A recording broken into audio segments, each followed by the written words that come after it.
আলোর শহর চন্দননগর কেন বলা হয় এই কথাটা এগুলো দেখলেই বোঝা যায়।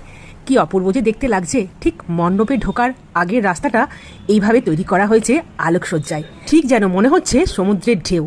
রঙিন কি সুন্দর চকচক করছে আলোতে।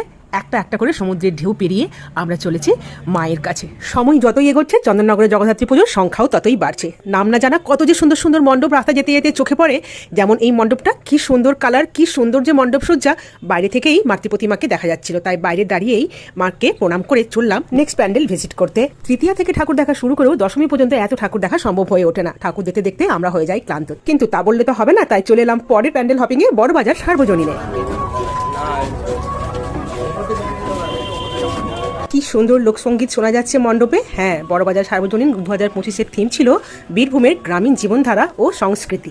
বিশেষ করে সাঁওতালি নাচ ও লোকসংস্কৃতি মণ্ডপ সজ্জায় এত সুন্দর করে ফুটিয়ে তোলা হয়েছিল যে দর্শনার্থীদের মুগ্ধ তো করেইছিল, আর তার সাথে এখানকার ঐতিহ্যবাহী পুজো ও আলোকসজ্জাও চমৎকার মানিয়েছিল। লাল মাটির দেশের সরল সাধারণ জীবন আর এই লোকনৃত্যই এই মণ্ডপের মেইন আকর্ষণ ছিল। একদিকে বহু বছরের প্রাচীন বিশ্বাস, আর অন্যদিকে বীরভূমের মাটির মানুষের জীবনযাত্রাকে শিল্পকলার মাধ্যমে তুলে ধরার এই যে প্রচেষ্টা দর্শনার্থীদের মুগ্ধ করেছিল। আর শুধু অভিনব অসাধারণ থিমই নয়, এত সুন্দর থিমের মধ্যে মা জগৎজননী এখানে চোখ জুড়ানোর ডাকের সাজে সজ্জিত। চলো চলে যাই মাকে দর্শন করতে।